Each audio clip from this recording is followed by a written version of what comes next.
بسم اللہ الرحمن الرحیم۔ شاہ ولی اللہ اور ان کا فلسفہ، یعنی امام ولی اللہ کی حکمت کا اجمالی تعارف، از حضرت مولانا عبید اللہ سندھی رحمۃ اللہ علیہ۔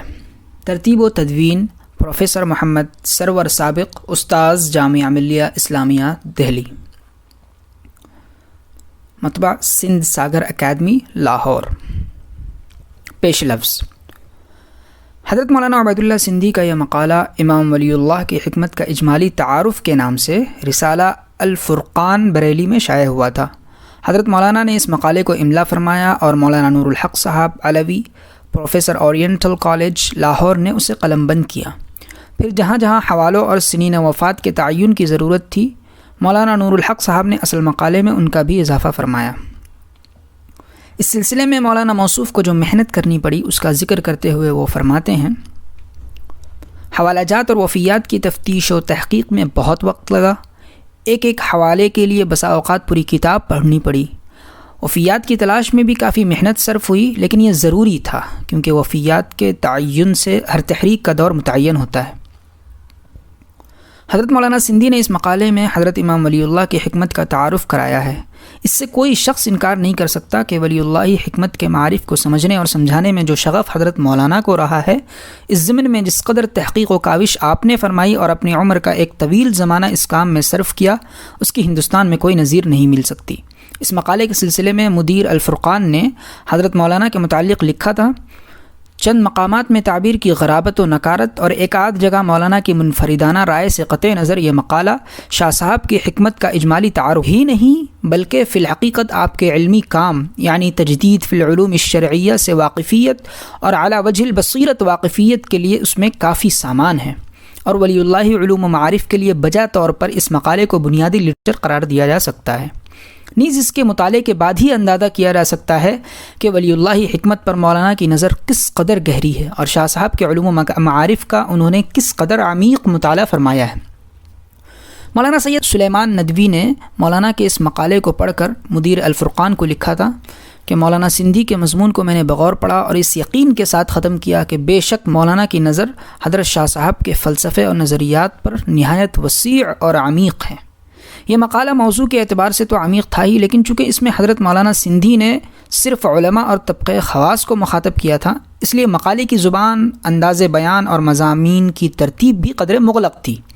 نیز عربی اور فارسی کو طویل عبارتوں نے اس کو اور مشکل بنا دیا تھا۔ راقم الحروف جب حضرت مولانا کے حالات، تعلیمات اور سیاسی افکار لکھ چکا اور شاہ ولی اللہ اور ان کی سیاسی تحریک کی نئی ترتیب سے بھی فراغت حاصل کر لی، تو مجھ سے مطالبہ ہوا کہ میں امام ولی اللہ کی حکمت کے اجمالی تعارف کو بھی ایسے اسلوب اور زبان میں مرتب کر دوں کہ عام پڑھے لکھے اردو داں حضرات کو ولی اللہ حکمت کے معارف سے مستفید ہونے میں زیادہ دقت نہ ہو۔ مقالہ زیر نظر کے تمام مطالب کو حل کرنا میرے حد علم سے باہر تھا۔ اس سلسلے میں خاکسار مرتب کو اپنے محترم دوست مولانا محمد نور مرشد مکی صاحب سے بڑی مدد ملی۔ موصوف کا اصلی وطن بنگال ہے، لیکن آپ مکہ معظمہ میں پیدا ہوئے اور وہیں تعلیم پائی۔ مولانا محمد نور صاحب اور تقریباً 8 برس تک حضرت مولانا سندھی سے ان کے زمانے قیام مکہ معظمہ میں پڑھتے رہے، اور واقعہ یہ ہے کہ موصوف حضرت مولانا کے علوم کے صحیح محافظ اور ان کے واسطے سے ولی اللہ علوم و معارف کے سچے طالب علم ہیں۔ مولانا محمد نور صاحب کی اس عنایت کا میں بے حد شکر گزار ہوں۔ اس دوران میں بیت الحکمت جامعہ نگر میں رہتے ہوئے مجھے حضرت مولانا سندھی سے بھی استفادے کا موقع ملتا رہا، چنانچہ مقالے کے بعد مشکل مقامات کو خود میں نے حضرت مولانا سندھی سے بھی سمجھا۔ قرآن، حدیث، فقہ، فلسفہ اور تصوف کے ان دقیق مطالب کو خاکسار کہاں تک آسان کرنے میں کامیاب ہو سکا، اس کا فیصلہ تو آپ قارئین ہی فرما سکتے ہیں۔ میرا کام تو صرف اتنا تھا کہ حضرت مولانا سندھی کے ارشاد مبارک کی تعمیل کر دی۔ مئی 1944 عیسوی، محمد سرور، بیت الحکمت جامعہ نگر دہلی۔ مقدمہ۔ محمد سرور: زندگی خواہ ایک فرد کی ہو یا ایک جماعت کی، 2 چیزوں سے بنتی ہے، ایک ذہن یا فکر اور دوسرے خارج میں اس ذہن یا فکر کی عملی تشکیل۔ زندگی کا سرچشمہ دراصل انسان کے باطن سے پھوٹتا ہے اور پھر خارج میں جیسے جیسے حالات سے اسے سابقہ پڑتا ہے ویسے ہی شکل و صورت میں وہ اپنے آپ کو ظاہر کرتا ہے۔ لیکن باطن و خارج یا فکر و عمل زندگی کے 2 الگ الگ خانے نہیں ہیں، بلکہ یہ 2 شعبے ہیں ایک اصل کے، اور انسانی زندگی ان دونوں شعبوں کے مجموعے کا نام ہے۔ جس طرح فرد کا ایک ذہن ہوتا ہے اور ایک اس ذہن کا خارجی زندگی میں پرتو، اسی طرح قوموں اور ملتوں کا بھی ایک مجموعی ذہن ہوتا ہے اور ایک اس مجموعی ذہن کی خارج میں عملی تشکیل۔ آج سے تقریباً 1300 سال قبل مکہ معظمہ میں رسول اللہ صلی اللہ علیہ وسلم پر ایمان لانے والوں کی ایک مختصر سی جماعت معرض وجود میں آتی ہے۔ اس جماعت کا ایک فکر تھا اور اول روز سے اس جماعت کا اپنا نظام بھی تھا۔ مسلمانوں کی گنتی کے چند افراد کی یہ جماعت تمام مخالفتوں کے باوجود برابر آگے بڑھتی چلی جاتی ہے۔ ان کی مکے میں سمائی نہیں ہوتی تو یہ لوگ مدینے میں ہجرت کر جاتے ہیں اور وہاں جا کر اپنی مستقل حکومت بنا لیتے ہیں۔ مدینے کی اس حکومت پر 10 سال بھی نہیں گزرتے کہ یہ سارے عربوں کو اپنے زیر نگین کر لیتی ہے اور اس کے بعد 20 سال کے اندر اندر ایران، عراق، شام اور مصر وغیرہ بھی فتح ہو جاتے ہیں۔ شروع کا یہ زمانہ ملت اسلامی کا دور زرعی تھا، لیکن اس دور زرعی کے بعد بھی مسلمانوں کی فتوحات کے قدم رکتے نہیں، بلکہ ان کی سلطنت کا دائرہ وسیع سے وسیع تر ہوتا جاتا ہے۔ وہ ایشیا کے بہت بڑے رقبے کو مسخر کرتے ہیں۔ افریقہ میں بحیرہ احمر سے لے کر بحر ظلمات تک کے ملک ان کے تابع ہو جاتے ہیں۔ یورپ میں ایک طرف اسپین پر ان کی حکومت ہوتی ہے اور دوسری طرف آبنائے باسفورس سے لے کر ویانا تک کے علاقے وہ فتح کر لیتے ہیں۔ کشور کشائیوں کے ساتھ ساتھ وہ جہانداری اور جہاں بانی میں بھی اپنی عظمت کے انمٹ نقوش تاریخ کے صفحات پر ثبت کرتے ہیں۔ وہ سیاسی ادارے بناتے ہیں، تدبیر مملکت کے نئے نقشے وضع کرتے ہیں، صنعت و حرفت اور معاشرت و اجتماع کو ترقی دیتے ہیں، ادب و شعر، فنون لطیفہ اور تہذیب و تمدن کے طور طریقوں کو اپنے ذوق حسن و جمال، معیار حق و صداقت اور شعور قوت و جبروت کے مخصوص سانچوں پر ڈھالتے ہیں، اور اس طرح یہ کم و بیش 1000 برس تک تاریخ عالم میں انسانی قافلے کی رہنمائی کی خدمت سر انجام دیتے ہیں۔ ملت اسلامیہ کا یہ عمل اس کے مجموعی ذہن کا خارجی پیکر ہے۔ ہمیں اس امر کے تسلیم کرنے میں انکار نہیں ہونا چاہیے کہ ملت اسلامیہ کا یہ خارجی پیکر سر تاپا خیر نہیں تھا، اور نہ ایسا ہونا ممکن ہے۔ اچھائی کے ساتھ برائی کا وجود لازم و ملزوم ہے، اور اتفاق سے تاریخ اگر ایک قوم کی اچھائیوں کو گناتی ہے تو وہ اس کی برائیوں کا ذکر کیے بغیر بھی نہیں رہتی۔ اس میں شک نہیں کہ مسلمانوں کی اس تاریخ میں بہت سی چیزیں ایسی ہیں جو نہ ہوتی تو یقیناً بہت اچھا ہوتا، لیکن اس تاریخ میں ایسے جواہر پاروں کی بھی کمی نہیں جن کی تابانی جوں جوں زمانہ گزرتا جائے گا بڑھتی جائے گی، اور نہ صرف مسلمان بلکہ دوسری قومیں بھی ان کی تابانی سے رہتی دنیا تک اپنے ذہنوں کو جلا دیتی رہیں گی۔ ملت اسلامیہ کی یہ تاریخ اپنے زندہ جاوید کارناموں کے ساتھ ہمارے قومی اور ملی وجود کا ایک حصہ ہے۔ اس کا ہم انکار نہیں کر سکتے اور نہ ہمیں انکار کرنا چاہیے۔ ہم اپنی ملت کے اس دور ماضی کے وارث ہیں۔ مانا کہ یہ دور بیت چکا ہے اور اس کے واپس آنے کا اس مادی دنیا میں اب کوئی امکان نہیں، لیکن ایک بیتا ہوا واقعہ اپنے اثرات ضرور چھوڑ جاتا ہے، اور تاریخ کے اس طرح کے اثرات قوم کے مجموعی ذہن میں ہمیشہ محفوظ رہتے ہیں۔ اگر کوئی قوم اپنے ماضی سے بیزار ہو کر یہ چاہے کہ وہ قومی ذہن سے اپنی گزشتہ تاریخ کے اثرات کو بالکل کھرچ ڈالے تو ایسا کرنے سے اس قوم کا نقل حیات برومند ہونے کے بجائے الٹا ٹھٹر کر رہ جاتا ہے۔ بے شک اپنے ماضی سے اندھی عقیدت بھی بری ہے اور اس کا انجام کچھ کم ہلاک کرنے والا نہیں ہوتا۔ اس معاملے میں اصل ضرورت انکار کی نہیں ہوتی، اور نہ ماضی سے اندھی عقیدت ہی قوم کے حق میں مفید پڑتی ہے۔ البتہ ماضی کی وراثت کو جانچنا پرکھنا ضروری ہوتا ہے، اور قومی فکر و عمل میں اس سے کام لینے کے لیے اس کا تنقیدی جائزہ لینا پڑتا ہے۔ مسلمانوں کی تاریخ کا یہ حصہ ملت کے ذہنی وجود کا خارجی مظہر ہے۔ ملت کے اس خارجی مظہر کی ابتدا جیسا کہ آپ نے دیکھا مکہ معظمہ کے چند گنتی کے برگزیدہ افراد سے ہوئی۔ ان کے خلوص نیت اور حسن عمل کا صلہ سمجھیے کہ چند صدیوں بعد ان برگزیدہ افراد کے نام لیوا 7 زمینوں اور 7 سمندروں کے مالک بن گئے، اور انہوں نے دمشق، بغداد، اور ادھر مشرق میں بخارا، غزنی، لاہور اور دہلی، اور ادھر مغرب میں قاہرہ، مراکش، قرطبہ، غرناطہ اور قسطنطنیہ کو علم و حکمت اور تہذیب و تمدن کے مرکز بنا دیے۔ ملت کے ذہن و فکر کی تاریخ بھی اس کے اس خارجی مظہر کی سرگزشت سے کچھ کم دلچسپ اور شاندار نہیں رہی۔ اس کی ابتدا ایک ایسی تعلیم سے ہوتی ہے جس کے اساسی اصول ہر انسان کی فطرت میں ودیعت کیے گئے ہیں، اور حضرت آدم سے لے کر ہر پیغمبر اور ہر مصلح نے اس تعلیم کی طرف اپنے زمانے میں لوگوں کو دعوت دی تھی۔ یہ تعلیم انسانیت کی طرح ابدی اور عالمگیر ہے اور کسی قوم یا ملک تک محدود نہیں۔ اس تعلیم کا دینے والا خود کائنات کا پیدا کرنے والا اور تمام انسانوں کا رب تھا۔ چنانچہ ملت اسلامیہ کے ذہن و فکر کی سب سے پہلی اساس قرآن کریم کی یہ الہی تعلیم بنتی ہے۔ یہ الہی تعلیم رحمت للعالمین حضرت محمد صلی اللہ علیہ وسلم کے ذریعے ملت اسلامیہ کو دی گئی، لیکن آپ صلی اللہ علیہ وسلم نے اس تعلیم کے ابلاغ تک اکتفا نہ کیا، بلکہ جو لوگ آپ پر ایمان لائے آپ کے ارد گرد جمع ہو گئے تھے، آپ نے ان کا تزکیہ فرمایا، ان کے اخلاق و عادات کو سنوارا اور انہیں ایک جماعتی نظام میں پرو دیا۔ صحابہ کی اس جماعت کے لیے قرآن کی تعلیمات مشعل راہ اور آپ کا اسوہ حسنہ یعنی سنت زندگی کا نمونہ بنی۔ ان بزرگوں کی زندگیاں آپ کی رشد و ہدایت کے رنگ میں اس طرح رنگی گئیں کہ بعد میں ملت کے لیے ان کا اسوہ بھی قابل تقلید بن گیا۔ ملت اسلامی کی فکری و ذہنی زندگی کا یہ نقطۂ آغاز ہے۔ اس کے بعد جب اسلامی سلطنت کی حد وسیع ہوئی اور نئے نئے ملک اور نئے نئی قومیں دائرۂ اسلام میں داخل ہونے لگیں تو مسلمانوں کو اپنی انفرادی اور اجتماعی زندگی میں نئے نئے مسائل سے سابقہ پڑا۔ یہاں سے اجتہاد کا باب شروع ہوتا ہے۔ اجتہاد کے معنی یہ ہے کہ اگر کوئی ایسا مسئلہ پیش آ جائے جس کے بارے میں قرآن و سنت میں کوئی تصریح موجود نہ ہو تو اس وقت قرآن مجید اور سنت نبوی کی روشنی میں اس مسئلے کے متعلق شریعت کا حکم ڈھونڈا جائے۔ اب جو ملت کی زندگی وسیع ہوئی اور سندھ سے لے کر قرطبہ تک مسلمانوں کی سلطنت پھیل گئی تو اس کے لیے نئے نئے قانون بنانے کی ضرورت پیش آئی۔ چنانچہ اس طرح فقہ کی تدوین ہوئی۔ آگے چل کر فقہ کے مختلف مذاہب بنے اور ان فقہی مذاہب نے اپنے اپنے علاقوں کے لیے تفصیلی احکام مرتب کیے۔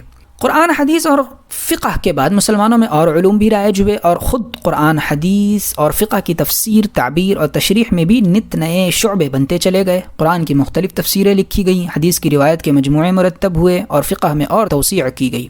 قرآن حدیث اور فقہ کے ضمن میں مسلمانوں نے جو کچھ لکھا ہے، ان علوم میں جس قدر تحقیق کی ہے اور ان کی حدود کو انہوں نے جتنا وسیع کر دیا ہے، آج ان کا احاطہ کرنا ناممکن نظر آتا ہے۔ ان علوم کے ساتھ ساتھ مسلمانوں میں عقلی علوم کو بھی بڑا فروغ حاصل ہوا۔ عقلی علوم کی ابتدا یونانی زبان سے عربی میں جو ترجمے ہوئے تھے ان سے ہوئی۔ عہد عباسی میں فلسفہ و منطق اور طبعیات و ریاضیات کے علوم یونانی زبان سے عربی میں منتقل کیے گئے۔ نیز ایران اور ہندوستان کے علوم کو مسلمانوں نے اپنا لیا۔ شروع میں تو اس سلسلے میں زیادہ تر نقل و ترجمے پر زور رہا، لیکن جب طبیعتوں کا فلسفہ و منطق کی طرف میلان ہوتا گیا اور لوگ عقلیات میں بحث و تحقیق سے کام لینے لگے تو یونانی فلسفہ بتدریج اسلامی فلسفہ بنتا چلا گیا۔ اسی زمانے میں علم تصوف کی بھی تدوین ہوئی۔ صوفیہ حکمت اور دین کو تصوف کے ضمن میں جمع کرتے تھے۔ یہ بیشتر اہل حال بزرگ ہوتے، لیکن ان کے نزدیک حال کے لیے ضروری تھا کہ سالک شریعت اور حکمت میں بھی بہرہ کامل رکھتا ہو۔ وجدانی قوتوں کی اصلاح اور ان کا تزکیہ کر کے قلب و نظر اور فکر و عمل میں اسلام کی صحیح روح کو رچانا تصوف کے پیش نظر تھا۔ اور اسی طرح برہان اور استدلال سے اسلام کی حقانیت کو ثابت کرنے کے لیے علم کلام کی طرح ڈالی گئی۔ اس میں شک نہیں کہ اسلام کا اصول تو صرف قرآن مجید اور سنت نبوی تھی، لیکن جس طرح قرآن کو سمجھنے کے لیے تفسیریں لکھی گئی اور سنت کی توضیح و تشریح کے لیے علم حدیث وجود میں آیا، اسی طرح قرآن اور سنت کے احکام و مقاصد کو ذہن نشین کرانے اور ان کی حقانیت اور افادیت کو دلوں اور عقلوں سے منوانے اور ان پر عمل کرانے کے لیے تصوف، کلام اور فقہ کے علوم کا رواج ہوا۔ مانا کہ بعد میں تصوف کے سلسلے میں بڑی بے راہ رویاں ہوئیں اور اکثر متکلمین بیکار کی بحث و استدلال میں حد سے بڑھ گئے۔ اسی طرح علماء فقہ نے بھی خواہ کی موشگافیوں اور باہمی نزاعات سے اسلام کے احکام کے اس علم کو وبال جان بنا دیا، لیکن اس سے یہ نتیجہ اخذ کرنا کہ تصوف، فقہ و کلام سر تاثر بیکار تھے اور ملت اسلامی کی فکر تاریخ سے انہیں حرف غلط کی طرح مٹا دینا ضروری ہے، یہ ٹھیک نہیں۔ کیا قرآن کی تفسیر میں مفسروں سے غلطیاں نہیں ہوئیں اور علم تفسیر میں کارآمد باتوں کے ساتھ ساتھ رتب و یابس روایات کا ایک تومار جمع نہیں ہو گیا؟ اور اسی طرح صحیح حدیث کے علاوہ کیا موضوع حدیثوں کا ہمارے ہاں انبار موجود نہیں؟ تفسیر اور حدیث کی کتابوں میں صحیح اور غیر صحیح روایات کی یہ گڈمڈ دیکھ کر اگر ہم تفسیر اور حدیث کا کلیتاً انکار کر دیں، جس طرح بعد اہل تصوف و کلام و فقہ کی بے راہ رویوں کی بنا پر ہم ان علوم کو غیر اسلامی قرار دے کر ملت کی تاریخ سے خارج کرنے کا فتویٰ دیتے ہیں تو یہ کسی لحاظ سے بھی مناسب نہیں ہوگا۔ اس طرح کا انکار کبھی خوش آئند نہیں ہو سکتا اور کوئی قوم اپنے ماضی کا یوں انکار کر کے سرسبز نہیں ہو سکتی۔ صدیوں کے علمی و فکری تجربات سے جن میں اگر ہم نے کبھی ٹھوکریں کھائی ہیں تو یقیناً اس جد و جہد میں اکثر راہ ثواب تک بھی ضرور پہنچے ہیں۔ اس طرح منہ موڑ لینا قومی ذہن کو مفلس اور ملی نظر و فکر کو سطحی بنا دیتا ہے۔ مسلمانوں کا دور اقبال تھا اور ان کی فکر و عمل کی صلاحیتوں میں زندگی اور توانائی تھی، تو انہوں نے خود سے نئے نئے علوم و فنون کی تخلیق کی، دوسروں کے علوم کو بھی حاصل کیا اور انہیں چھانٹا پٹکا، ان کی غلطیوں کی اصلاح کی اور ان علوم کو اپنا بنا کر ساری دنیا میں ان کی اشاعت کی۔ عہد اقبال کے بعد جب ان کا زوال شروع ہوا تو ابتدا میں ان کی بہت بڑی اکثریت کو اپنے اس زوال کا احساس ہی نہ تھا اور وہ مدتوں زوال کے دھارے پر بے اختیار بہا کی، لیکن ایک گروہ کو جو گو تعداد میں بہت کم تھا ہر دور میں اس زوال کا احساس ہوا اور اس نے زوال کی اس رو کو تھامنے کی کوششیں بھی کی۔ اس گروہ میں بڑے بڑے کامل اور بزرگ پیدا ہوئے اور انہوں نے مسلمانوں کی اصلاح کے لیے اپنے اپنے زمانے میں بڑی کوششیں کی۔ اصلاح کی یہ جدوجہد اب تک جاری ہے۔ مصلحین کا یہ گروہ برابر اس دھن میں لگا ہوا ہے کہ مسلمان کسی طرح زوال کے نرغے سے نکل کر پھر سے ترقی اور اقبال کے راستے پر چلنے کے قابل ہو جائیں۔ ملت اسلامی کی اصلاح و تجدید کی ضرورت کا آج ہر مسلمان کو احساس ہے اور ہر طرف سے اس کے لیے آوازیں بھی اٹھ رہی ہیں، لیکن یہاں ایک سوال پیدا ہوتا ہے اور وہ یہ کہ اس اصلاح و تجدید کے لیے کون سا طریق عمل اختیار کیا جائے۔ اتنی بات تو ہر شخص جانتا ہے کہ عمل کی عمارت ہمیشہ فکر کی بنیاد پر اٹھتی ہے اور اصلاحی و تجدیدی کاموں کو شروع کرنے سے پہلے ذہن و فکر کی الجھنوں کو سلجھانا پڑتا ہے اور جس نہج پر کام کرنا ہو اس کا تعین پہلے ضروری ہوتا ہے۔ ہمارے ہاں کے اصلاح و تجدید کے علم برداروں کا ایک گروہ تو ان دنوں یہ کہتا سنا جاتا ہے کہ اگر مسلمان موجودہ پستی سے ابھرنا چاہتے ہیں تو انہیں اپنے ماضی سے یکسر کنارہ کش ہو جانا چاہیے. وہ اپنے دماغوں سے عہد ماضی کی یاد بالکل نکال دیں. وہ بھول جائیں کہ ان کی کوئی ملی تاریخ ہے. اس گروہ کا یہ کہنا ہے کہ ہمیں خالی الذہن ہو کر اور اپنے صفحہ دماغ کو سلیٹ کی طرح دھو کر نئے زمانے، نئے حالات اور نئے افکار و علوم میں جذب ہو جانا چاہیے. اصلاح و تجدید کے علم برداروں کا ایک دوسرا گروہ ہے. وہ ملت کی فوز و فلاح کی راہ یہ تجویز کرتا ہے کہ ہم ایک الٹی زقند لگا کر وہاں پہنچ جائیں جہاں ہم 1300 سال پہلے تھے. وہی سادہ زندگی ہو، ایسی سادہ زندگی جس میں نہ علم کلام تھا اور نہ بقول ان کے تصوف تھا، نہ فقہ تھی اور نہ ان کے خیال میں حدیث کا وجود تھا. ہمارے یہ مدعی اصلاح و تجدید ملی تاریخ میں سے 1300 سال کے اس طویل عہد اور اس کے کارناموں کو جو ان کے نزدیک سر تاپا ناکامیاں ہیں حذف کرنا چاہتے ہیں. یہ تصوف کا انکار کرتے ہیں، علم کلام کو مردود قرار دیتے ہیں، فقہ کو بیکار جانتے ہیں، علم حدیث کو زائد از ضرورت سمجھتے ہیں، تفسیروں کے منکر ہیں. اصلاح و تجدید کے اس آخر الذکر گروہ کی یہ دعوت بڑی دلکش ہے، اور اس کی دلکشی کی بڑی وجہ یہ ہے کہ اس دعوت میں رومانیت زیادہ ہے اور واقعیت کم، اور انسان بالطبع رومانیت پسند واقع ہوا ہے. یہ لوگ اس دعوت کو دیتے وقت دو چیزوں کو بھول جاتے ہیں. ایک تو یہ کہ زمانہ کبھی الٹی زقن نہیں لگاتا، وہ برابر آگے کی طرف قدم اٹھاتا ہے، اور جو اسے پیچھے چلنے کو کہے زمانہ اسے پیچھے چھوڑ کر آگے بڑھ جاتا ہے. اور دوسری چیز جس کو وہ اس سلسلے میں فراموش کر دیتے ہیں، اور وہ یہ ہے کہ ہر فکر کی ایک ذہنی تاریخ ہوتی ہے، اور ہر اجتماع کا ایک زمانی تسلسل. ایک فکر کو اس کی تاریخ سے بے تعلق کر دو تو وہ فکر مجذوب کی بڑ بن جاتا ہے. اس طرح سوسائٹی اور اجتماع کی زندگی ایک تسلسل چاہتی ہے. ایک دور پر جب دوسرے دور کا ردہ لگتا ہے تو دوسرا ردہ لگانے والوں کو ہمیشہ یہ سوچنا پڑتا ہے کہ پہلے دور کی کون سی بنیادی خصوصیتیں اور اساسی رجحان ہیں جن کو اپنائے بغیر دوسرے دور کی عمارت کبھی مستحکم نہیں ہو سکتی. محض زور فکر سے سر بفلک محل تو صرف خلا ہی میں بن سکتے ہیں. اس دنیا میں مکان بنانے کے لیے تو زمین ہی سے، اور وہ بھی زمین کے نیچے سے بنیادیں اٹھانی پڑتی ہیں. مسلمانوں کی ذہنی زندگی میں اصلاح و تجدید کی ضرورت کا شاید ہی آج کوئی ذی شعور مسلمان انکار کر سکے. ہماری تفسیروں، احادیث کے مجموعوں، فقہ کے اجتہادات، ہمارے علم کلام اور تصوف میں بہت کچھ ہے جن پر آج نظر ثانی کرنی چاہیے. ضرورت ہے کہ ان علوم میں تحقیق کی جائے اور ان پر کڑی تنقید ہو تاکہ ان کا صالح عنصر بیکار حصے سے الگ ہو جائے اور ہم صالح عنصر کو آج اپنا سکیں اور بیکار حصے کو الگ کر دیں. بے شک تحقیق و تنقید کی اس سنگلاخ راہ سے بچنے کے لیے آسان صورت تو یہ ہے کہ تفسیر، حدیث، کلام، فقہ اور تصوف کا سرے سے انکار ہی کر دیا جائے. اور بدقسمتی سے ہمارے بعض مجددین کا عام رجحان بھی اسی طرف ہے، کیونکہ ان علوم میں صحیح نظر پیدا کرنا اور ان میں محقق ہونا بڑی جانکاہی کا کام ہے. لیکن یہ یاد رکھنا چاہیے کہ اس طرح کی تجدید قوم کو بڑا اتھلا بنا دے گی، اور اس سے نہ تو قومی تخیل میں وسعت پیدا ہو سکے گی اور نہ عمق. صحیح اصلاح و تجدید کا مفید اور دانشمندانہ طریقہ یہ ہے کہ قرآن و سنت کو سمجھنے، سمجھانے اور ان کے مقاصد اور مطالب کو ملت اسلامیہ کے ذہن نشیں کرانے اور ان کو ملی فکر و عمل میں رچانے کے سلسلے میں ہماری تاریخ میں اب تک جو علمی کوششیں ہو چکی ہیں آج ان کا پورا احاطہ کیا جائے، ان کے کھرے کھوٹے کو پرکھا جائے. فقہ اسلامی اب تک جن ادوار سے گزر چکی ہے اور خاص حالات اور مخصوص اسباب نے اس فقہ کو جیسے جیسے قالبوں میں ڈھالا تھا، اور مسلمان قانون سازوں نے شرعی احکام کی تشکیل میں جن مصالح کو پیش نظر رکھا تھا ان کا جائزہ لیا جائے. نیز احادیث کی جمع و تدوین میں مختلف محدثین کا کیا مسلک تھا، احادیث کے مجموعوں میں کون سی کتاب اقرب الی الصواب ہے، اور ہم کس نظر سے احادیث کو جانچ پرکھ کر آج اس زمانے میں ملت کے لیے ان کو اسوہ عمل بنا سکتے ہیں، اس کا تعین کیا جائے. پھر قرآن کے حقائق و مطالب کی کنہ تک پہنچنے کے لیے ہمارے مفسرین اب تک کیا کیا کوششیں کر چکے ہیں، ان کا پورا احصاء کر کے قرآنی تعلیمات کو سمجھا جائے. اس کے بعد تصوف اور علم کلام آتے ہیں. علم کی ان دو شقوں میں مسلمان صوفیہ و متکلمین نے حکمت و معرفت کا ایک لازوال ذخیرہ چھوڑا ہے جس سے انسانی ذہن بڑا فیضان حاصل کر سکتا ہے. تصوف و کلام کے اس اثاثے کو بھی تحقیق و تنقید کے نظر سے دیکھنے اور پرکھنے کی ضرورت ہے. تفسیر، حدیث، فقہ، تصوف اور کلام کے علوم میں اب تک جو کچھ لکھا جا چکا ہے اس کی مثال ایک بحر بے کراں کی سمجھیے. اور آج جب کہ ان علوم کا شوق بہت کم ہو گیا ہے، علوم کی ان وسعتوں کو سمیٹنا اور پھر ان کی تحقیق و تنقید کر کے اس کے صالح حصے کو غیر صالح سے الگ کرنا ناممکن سا نظر آتا ہے. لیکن اسے ہندوستانی مسلمانوں کی خوش قسمتی کہیے اور اس سرزمین میں اسلام کے روشن مستقبل کے لیے ایک نیک فال سمجھیے کہ آج سے 200 سال قبل اسلامی ہندوستان کے پائے تخت اور اس کے علم و حکمت کے مرکز شہر دہلی میں حضرت امام ولی اللہ رحمۃ اللہ علیہ پیدا ہوئے.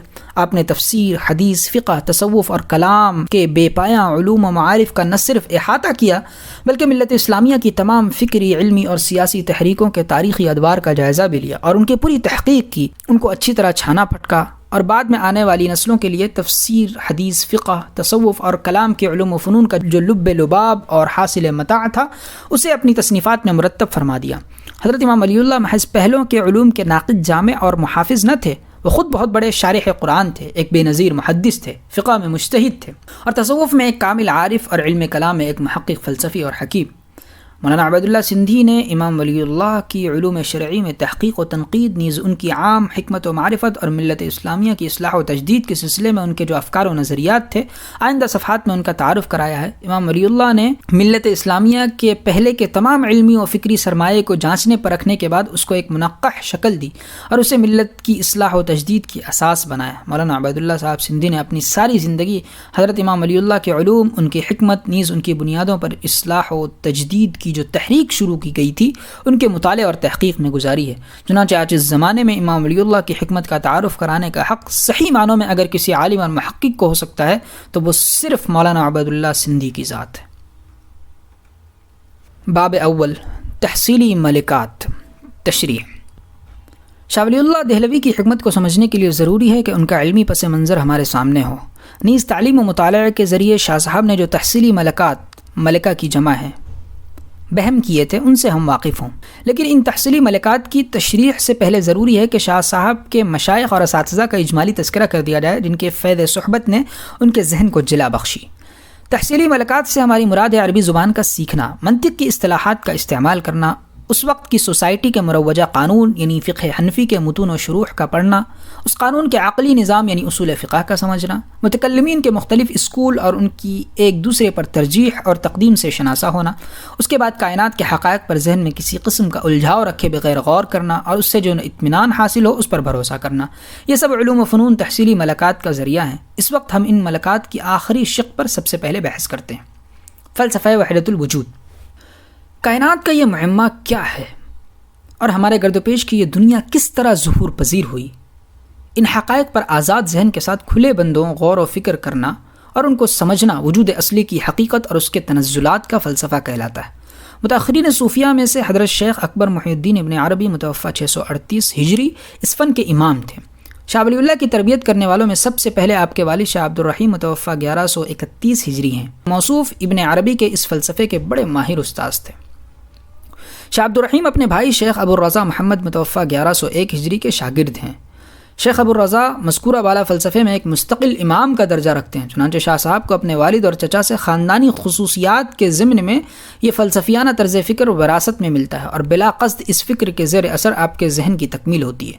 شاہ صاحب کے والد اور چچا خواجہ عبید اللہ المعروف خواجہ خرد متوفی 1075 ہجری کے خاص صحبتی تھے، اور خواجہ خرد اپنے والد خواجہ رضی الدین محمد باقی عرف باقی باللہ دہلوی متوفی 1012 ہجری کے ان 5 شاگردوں: نمبر 1 حضرت امام ربانی شیخ احمد سرہندی مجدد الفسانی متوفی 1034 ہجری، نمبر 2 شیخ اللہ داد دہلوی، نمبر 3 خواجہ حسام الدین دہلوی متوفی 1040 ہجری، نمبر 4 شیخ رفیع الدین متوفی 1054 ہجری، نمبر 5 اور شیخ تاج الدین سنبھلی مکی متوفی 1050 ہجری کے صحبت یافتہ تھے۔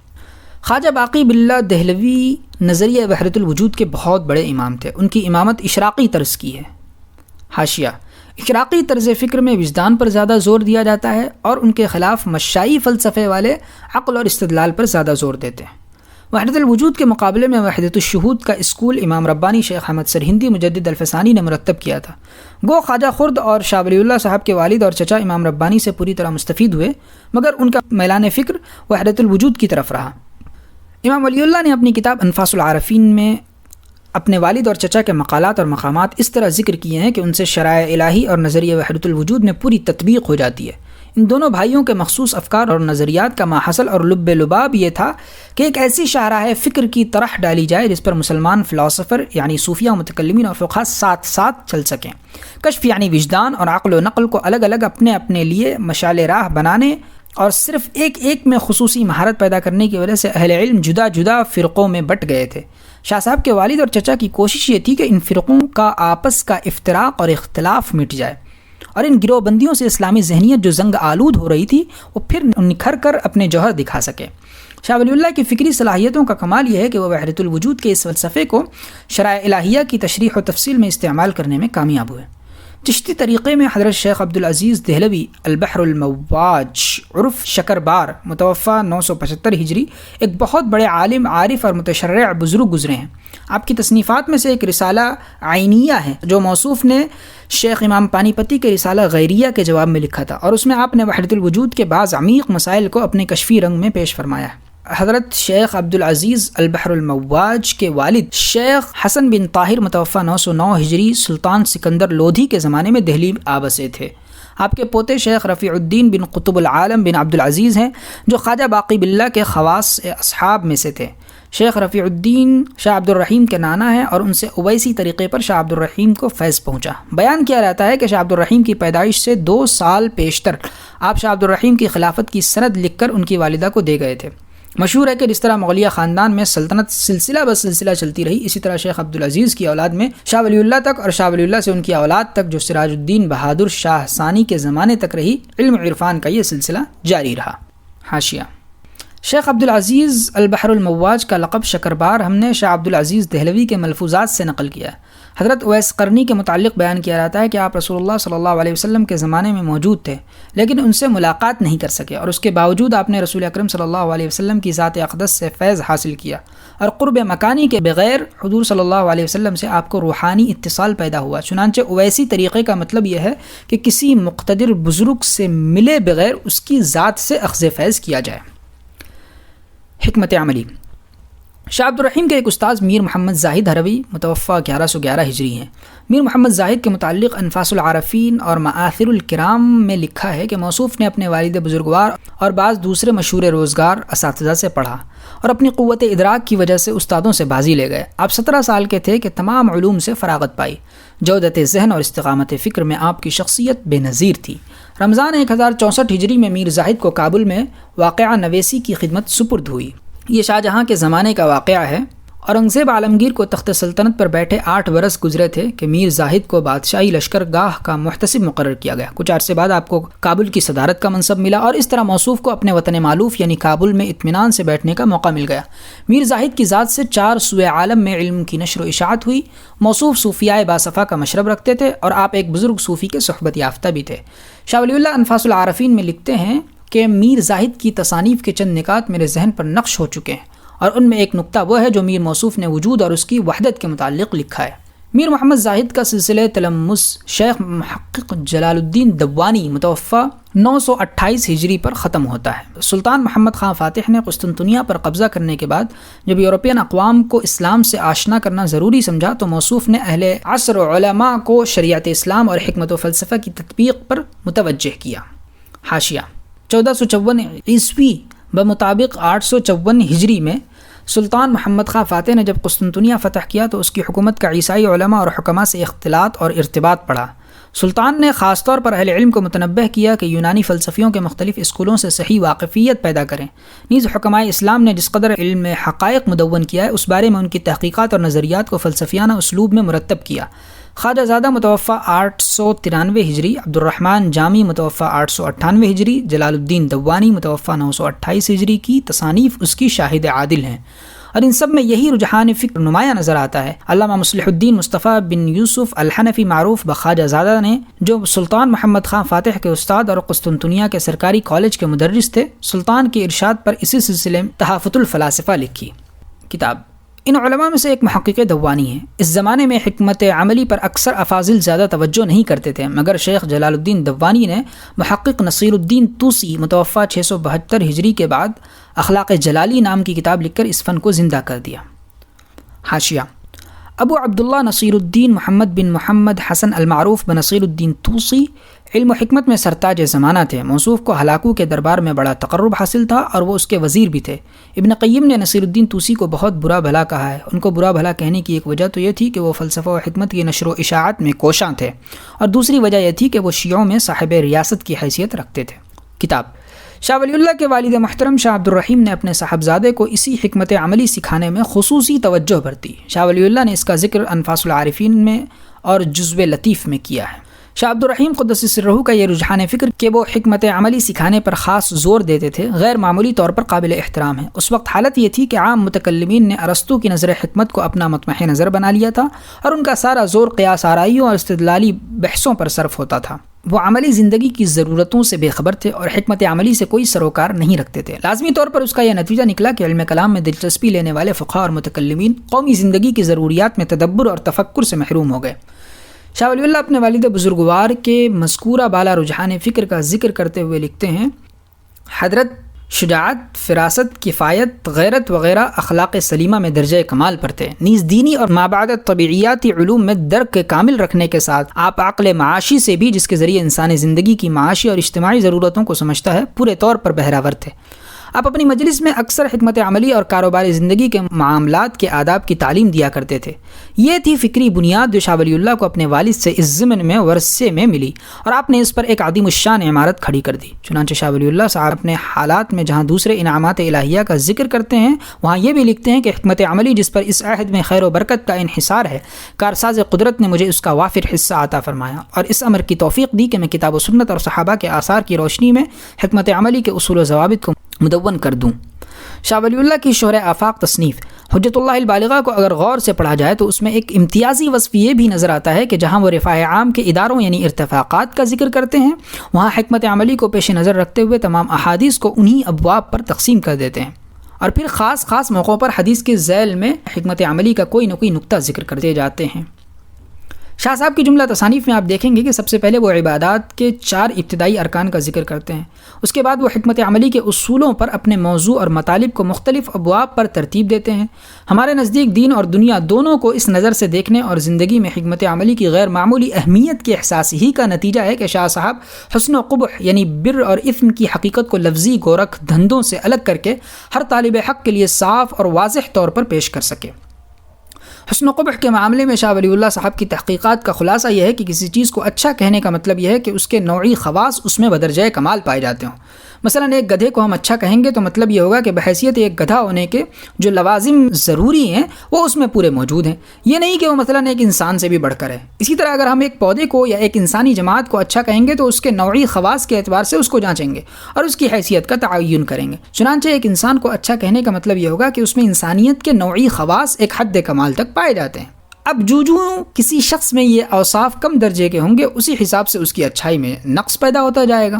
لیکن یہ سوال کہ آخر انسانیت کے اوصاف کیا ہیں، اس کا جواب ایک ماہر حکمت کے نزدیک یہ ہوگا کہ تمام قوموں اور نسلوں کا جائزہ لو اور ان میں جو اوصاف مشترک پائے جاتے ہیں ان پر انسانیت کا مصداق ہوگا۔ یہ ہے وہ معیار جس پر آپ ہر انسان اور ہر گروہ انسانی کو پرکھ سکتے ہیں۔ چنانچہ اچھائی اور برائی یا حسن و قبح کو اس طرح متعین کرنے میں خیال سے زیادہ عمل کی اہمیت واضح ہو جاتی ہے اور یہ حکمت عملی کو اساسی فکر ماننے کا لازمی نتیجہ ہے۔ حاشیہ: واضح ہو کہ یہ مسئلہ کہ حسن و قبح کا تعین عقل سے ہوتا ہے یا جس کو شریعت اچھا کہہ دے وہ اچھا ہے اور جو اس کے نزدیک برا ہے وہ برا ہے، یہ جداگانہ موضوع ہے۔ شاہ ولی اللہ صاحب نے انفاس العارفین صفحہ 80-81 میں نہایت بسط سے اس پر بحث کی ہے۔ کتاب حجت اللہ البالغہ کو پڑھ کر دیکھیے تو شاہ ولی اللہ صاحب کسی عمل کی، کسی خلق کی اور کسی عقیدے کی خوبی اس طرح ثابت کرتے ہیں کہ وہ عام افراد میں یعنی مشرق و مغرب اور عجم و عرب میں پایا جاتا ہے۔ شاہ صاحب کا یہ فکر معدن حکمت کا ایک نفیس جوہر ہے جس سے عام مصنفین کی کتابیں خالی نظر آئیں گی۔ دوسرے علماء کی کتابیں پڑھ کر انسان حسن و قبح کے معاملے میں کسی واضح حقیقت کا تعین نہیں کر پاتا، ہاں اس سلسلے میں وہ خیالی فلسفہ گڑھنے میں ضرور کمال حاصل کر لیتا ہے۔ الغرض شاہ صاحب کے اس اجتماعی فکر کے طفیل طالب علم حسن و قبح کے بارے میں خیالی فلسفہ ترازیوں کی دلدلوں سے بڑی آسانی سے نکل سکتا ہے اور وہ ان قیاس آرائیوں کے بجائے عملی زندگی میں حسن کی تخلیق اور قبح کے مٹانے میں سرگرم عمل ہونے کے قابل ہو جاتا ہے۔ چنانچہ سب سے پہلے وہ اپنے گھر کا نظم ٹھیک طور پر چلائے گا اور پھر گھر سے محلے اور محلے سے شہر اور شہر سے اپنے ملک کے نظم و نسق میں مصروف ہو سکے گا۔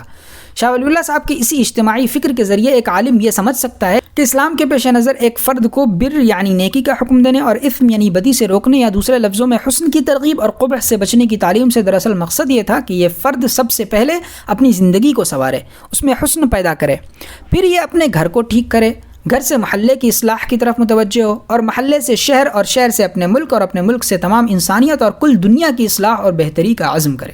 شاہ صاحب کا یہ اصول اجتماعی پیش نظر رہے تو یہ بات واضح ہو جاتی ہے کہ اسلام دراصل ایک عالمگیر انقلاب کی دعوت ہے۔ قرآن عظیم اسی دعوت کا ترجمان ہے اور قرآن ان معنوں میں اپنی تشریح آپ ہے، اور وہ اس لحاظ سے کسی تکمیل اور تشریح کا محتاج نہیں۔ شاہ ولی اللہ کی حکمت و فلسفہ کا یہ سب سے اعلیٰ فکر ہے، اور اس کی مدد سے ہر عامی اور عالم قرآن کے مقصود اصلی کو آسانی سے سمجھ سکتا ہے۔ الغرض شاہ صاحب نے اپنے اس اجتماعی فکر کے ذریعے قرآن کو مسلمانوں کے ذہنوں کے قریب کر دیا ہے۔ حدیث و فقہ، وحدت الوجود، وحدت شہود۔ امام ولی اللہ نے علم حدیث کی تکمیل کے لیے 1143 ہجری میں حرمین شریفین کا سفر کیا۔ حجاز تشریف لے جانے سے پہلے وہ 12 سال تک ہندوستان میں اپنے والد کی وفات کے بعد دینی اور فلسفی علوم پڑھاتے رہے۔ اس کا ذکر کرتے ہوئے وہ فرماتے ہیں، والد بزرگوار کی وفات کے بعد کم و بیش 12 سال تک دینی اور عقلی علوم کا درس دیتا رہا۔ اسی اثناء میں ہر علم میں درک پیدا کیا اور والد مرحوم کے مسلک پر تصوف اور طریقت کی منزلیں طے کی۔ اس زمانے میں مجھ پر توحید اور وحدت کے عقدے کھلے، میرے سامنے جذب و کیف کی راہیں واہ ہوئیں، سلوک و معرفت کی متاع گرامایا سے ایک بڑا حصہ نصیب ہوا، اور مجھ پر وجدانی علوم پے بپے بڑی مقدار میں نازل ہوئے۔ شاہ ولی اللہ حجاز میں پورے 2 برس رہے۔ زمانے قیام حجاز میں سب سے بڑے استاد جن سے شاہ صاحب کو معنوی مناسبت پیدا ہوئی، شیخ ابو طاہر مدنی متوفی 1145 ہجری تھے۔ شیخ موصوف زیادہ تر اپنے والد شیخ ابراہیم کردی متوفی 1101 ہجری کے تابع اور انہی کے علوم و معارف کے حامل تھے۔ شیخ ابراہیم کردی کے متعلق ابجد العلوم میں لکھا ہے، موصوف علوم فقہ و حدیث، ادب عربی، اصول فقہ اور اصول حدیث میں معرفت تامہ رکھتے تھے۔ شیخ عبداللہ عباسی کا قول ہے کہ شیخ ابراہیم کردی کی مجلس باغ بہشت کا ایک نمونہ تھی۔ موصوف فلسفیانہ حقائق کے مقابلے میں صوفیہ کے کلام کو مقدم جانتے تھے۔ ان کا کہنا تھا کہ اہل فلسفے کا گروہ اصل حقیقت کے قرب و جوار تک تو پہنچ جاتا ہے، لیکن حقیقت کے اصل منبع تک ان کی رسائی نہیں ہو سکتی۔ حاشیہ ابجد العلوم صفحہ نمبر 86۔ آپ کی تاریخ وفات انا علی فراقک یا ابراہیم لمحزون ہے۔ شاہ صاحب کے استاد شیخ ابو طاہر اپنے والد شیخ ابراہیم کردی کے مسلک پر تھے۔ موصوف اپنے والد کے خرقہ طریقت سے سرفراز ہوئے تھے اور ان کے ذریعے بہت سے اور مشائخ اور اساتذہ سے بھی آپ نے کسب علم کیا۔ چنانچہ آپ نے نحو سید احمد ادریس مراکشی سے پڑھی، فقہ شافعی شیخ علی طولونی مصری سے حاصل کی، فلسفہ و منطق منجم باشی مروی سے سیکھی، علم حدیث شیخ حسن عجیمی حنفی، شیخ احمد نقلی، شیخ عبداللہ بصری اور شیخ عبداللہ لاہوری سے پڑھا۔ شیخ ابو طاہر عبادت و طاعت میں بڑے سرگرم تھے اور علم و تعلیم میں بھی کوشاں رہتے تھے۔ موصوف بڑے نرم دل تھے اور رقت قلبی کی وجہ سے اکثر وقفے گریا رہتے۔ حاشیہ ابجد العلوم صفحہ نمبر 847۔ کتاب حسن اتفاق یہ ہے کہ علوم و فنون کے ساتھ ساتھ مشائخ تصوف سے بھی آپ کا تعلق سلسلہ بسلسلہ شیخ زین الدین زکریا انصاری تک پہنچتا تھا۔ چنانچہ آپ نے اپنے والد شیخ ابراہیم کردی سے اخذ فیض کیا۔ وہ شیخ احمد قشاشی کے مرید تھے اور شیخ احمد قشاشی کو شیخ احمد شناوی سے فیض پہنچا تھا۔ حاشیہ عجالہ نافعہ صفحہ 23۔ شاہ ولی اللہ کی خوش قسمتی تھی کہ شاہ عبد الرحیم اور شیخ ابراہیم کردی دونوں میں کوئی ذہنی بعد نہ تھا، اور اپنے اپنے فکری رجحانات میں دونوں ایک دوسرے کے قریب تھے، کیونکہ دونوں کا سلسلہ تلمذ جلال الدین دفانی تک پہنچتا تھا۔ یہ اسباب تھے جن کے بعد شاہ ولی اللہ کو شیخ ابو طاہر مدنی کی صحبت بہت موافق آئی۔ ہم نے شیخ ابراہیم کے بہت سے رسالے مطالعہ کیے ہیں۔ موصوف شریعت اسلامیہ کو ابن عربی کے فلسفے سے حل کرتے ہیں، اور اس بات میں ان کی حیثیت ایک مستقل صاحب فکر امام کی ہے۔ شیخ ابراہیم کے اس رجحان فکر کا اثر ان کے صاحبزادے شیخ ابو طاہر کے ہر قول و فعل میں نمایاں نظر آتا ہے۔ غرض ہے کہ ایک طرف شاہ صاحب کے والد اور چچا کا اپنا طریق تھا، اور دوسری طرف حرمین میں شیخ ابو طاہر مدنی اور ان کے والد شیخ ابراہیم کردی کے دوسرے شاگردوں کا یہ مسلک تھا۔ اب اتفاق سے یہ دونوں متحد الخیال تھے۔ ان کا اتحاد خیال یہ ہے وہ بنیادی مسئلہ جس پر شاہ ولی اللہ کے ذہن اور فکر کی تشکیل ہوئی۔ کوئی صاحب علم خواہ وہ کسی زمانے کا ہو اور کسی مذہب و ملت سے اس کا تعلق ہو، اگر اس کے افکار شاہ صاحب کے اس اساسی فلسفے پر پورے اترتے ہیں تو وہ شاہ صاحب کے نزدیک غلط راستے پر نہیں ہو سکتا۔ ممکن ہے اس نے اصل مقصود کو جن تعبیرات میں پیش کیا وہ کچھ اور ہوں۔ ہو سکتا ہے کہ اس فکر کے ایک صاحب علم کے اقوال دوسرے صاحب علم سے بظاہر مختلف ہوں۔ شاہ صاحب کا علمی کمال یہ ہے کہ وہ ان ارباب علم کے مختلف اقوال کو جمع کر کے ان میں تطبیق دیتے ہیں۔ اس کی ایک مثال یہ ہے کہ شیخ اکبر محی الدین ابن عربی نے توحید میں وحدت الوجود کا تصور پیش کیا تھا، اور اس کے خلاف امام ربانی مجدد الفسانی نے وحدت الشہود کی دعوت دی۔ شاہ ولی اللہ نے یہ کیا کہ شیخ اکبر اور امام ربانی دونوں کے ان تصورات توحید میں بظاہر جو تضاد نظر آتا تھا اس کو رفع کیا اور دونوں کو اصلاً ایک ثابت کیا۔ تطبیق کے اس عمل میں وہ تعبیرات کے اختلاف کو کچھ زیادہ اہمیت نہیں دیتے۔ شاہ صاحب نے مکتوب مدنی میں اس مسئلے کو بڑی وضاحت سے پیش کیا ہے۔ مذکورہ بالا تطبیق گو امام ربانی کے پیرووں کو سخت ناگوار گزری تھی، لیکن تاہم وہ شاہ صاحب کے کمالات کا انہی الفاظ میں اعتراف کرتے ہیں جن میں وہ اپنے ائمہ کے کمالات کا ذکر کرتے ہیں۔ ہم اوپر بیان کر آئے ہیں کہ شاہ ولی اللہ کا علمی کمال یہ ہے کہ ارباب فکر و علم کا کوئی گروہ اگر بنیادی طور پر متحد الخیال ہو اور ان کے افکار شاہ صاحب کے اساسی فلسفے پر پورے اتریں تو وہ ان کی تعبیرات کے اختلاف میں نہیں جاتے بلکہ ان کے اقوال کو جمع کر کے ان میں باہم مطابقت پیدا کر دیتے ہیں۔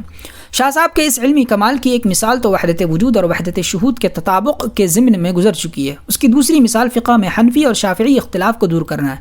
شاہ صاحب ائمہ فقہ میں سے حنفی اور شافعی دونوں کو ایک ہی درجے پر مانتے ہیں اور دونوں کے اختلافات کو اسی اصول پر حل کرتے ہیں۔ بات یہ تھی کہ انہوں نے دیکھا کہ ان کے والد اور چچا حنفی ہیں اور فلسفہ وحدت الوجود کو مانتے اور اسے صحیح طور پر سمجھتے اور سمجھاتے ہیں۔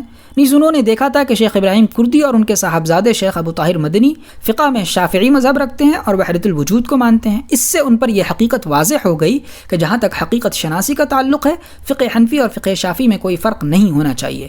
بے شک شاہ صاحب اپنے ملک اور اپنی سوسائٹی کے مزاج اور اس کی عام افتاد کے پیش نظر فقہ حنفی کے پابند تھے، مگر ان کی عقلیت فقہ شافعی کی توہین بھی برداشت نہیں کرتی تھی، جیسا کہ عام طور پر فقہا کے باہمی جھگڑے اس طرح کی شکل اختیار کر لیتے ہیں جس سے کہ بلا قصد مذہب مذکور کی توہین ہوتی ہے۔ حنفی اور شافعی فقہ کی اس ہم آہنگی کو ہم ذرا اور آگے بڑھاتے ہیں۔ شاہ ولی اللہ صاحب فقہ حنفی کو امام ابو حنیفہ کے شاگرد محمد بن حسن الشیبانی متوفی 189 ہجری کی کتابوں سے اخذ کرتے ہیں اور شافعی فقہ کو براہ راست امام شافعی کے تصانیف سے لیتے ہیں۔ ہم دیکھتے ہیں کہ امام محمد اور امام شافعی دونوں کے دونوں امام مالک کے شاگرد ہیں۔ حاشیہ جواہر مضیہ میں ہے کہ ابن عبد الحکم بیان کرتے ہیں کہ میں نے شافعی کو یہ کہتے ہوئے سنا کہ امام مالک کے دروازے پر 3 برس سے زیادہ مدت بیٹھا رہا اور میں نے ان کی زبان سے 700 سے زیادہ حدیثیں سنی۔ کتاب اس بنا پر شاہ ولی اللہ یہ قاعدہ تجویز کرتے ہیں کہ در حقیقت فقہ کا اصل الاصول امام مالک کی موطا ہے اور اسی سے مالکی شافعی حنفی مذاہب پیدا ہوئے۔ اس قاعدہ کلیہ کے بعد وہ ایک قدم اور آگے بڑھتے ہیں، چنانچہ وہ دیکھتے ہیں کہ موطا امام مالک تمام تر اہل مدینہ کی فقہ پر مشتمل ہے اور اہل علم مدینہ کی فقہ کا مرکز حضرت فاروق اعظم کو قرار دیتے ہیں۔ نتیجہ یہ نکلا کہ مالکی شافعی اور حنفی فقہ کے مذاہب سارے کے سارے شاہ صاحب کے نزدیک حضرت فاروق اعظم کے مذہب کی تشریحیں ہیں۔ چنانچہ شاہ صاحب اپنی کتاب ازالۃ الخفا میں فاروق اعظم رضی اللہ تعالی عنہ کو مجتہد مستقل اور ان 3 ائمہ کو مجتہد منتسب تسلیم کرتے ہیں اور اس طرح وہ اہل سنت کے ان 3 اماموں کے مذہب کو قرآن و سنت کی تشریح قرار دیتے ہیں۔ اس ضمن میں ازالۃ الخفا میں اس مسئلے پر بحث کرتے ہوئے فرماتے ہیں، علم احکام میں جسے عام طور پر فقہ کہا جاتا ہے، فاروق اعظم کی علمی وسعت اور ان کی دسترس اتنی زیادہ تھی کہ اسے احاطۂ تحریر میں لانا مشکل ہے۔ واقعہ یہ ہے کہ حضرت عمر رضی اللہ تعالیٰ عنہ تمام امت سے زیادہ فقہ جاننے والے تھے۔ خود حضرت صلی اللہ علیہ وسلم صحابہ سے فرمایا کرتے تھے کہ وہ فقی مسائل حضرت عمر رضی اللہ تعالیٰ عنہ سے اخذ کریں۔ چنانچہ صحابہ اور ان کے بعد آنے والے تابعین کے گروہ کی اس امر میں صاف تصریحات موجود ہیں اور عملی زندگی میں اس کی مثالیں بھی پیش کی جا سکتی ہیں۔ حضرت عمر رضی اللہ تعالیٰ عنہ کی فقہ اور اہل سنت کے دوسرے مجتہدین کی فقہ میں آپس میں وہی نسبت ہے جو ایک کتاب کے متن اور بعد میں جو اس کی شرح کی جاتی ہے ان میں ہوتی ہے، اور حضرت عمر رضی اللہ تعالیٰ عنہ کے مقابلے میں خود مجتہدین فقہ کی مثال ایسی ہے جیسا کوئی مجتہد مستقل ہو اور دوسرے اس کے تابع اور اس سے منتسب ہوں۔ فقہ اسلامی اگر اس صورت میں پیش نظر رہے تو مسلمانوں کے لیے اس بات کو سمجھنے میں دقت نہ ہوگی کہ اصل شریعت تو ایک ہی ہے اور فقہ کے یہ حنفی شافعی مالکی اسکول اس کے مختلف شعبے ہیں۔ اس سے یہ فائدہ ہوگا کہ عوام ہر فقہی مذہب کو ایک مستقل دین اور ایک جداگانہ ملت سمجھنے کی گمراہی میں مبتلا نہ ہوں گے۔ اس طرح ملت اسلامیہ کے مجموعی احکام کے بارے میں ان کے ذہنوں میں شک و شبہ پیدا نہ ہو سکے گا اور باہمی اختلاف فقہ انتشار فکر اور تشویش ذہنی کا باعث نہ ہوگا۔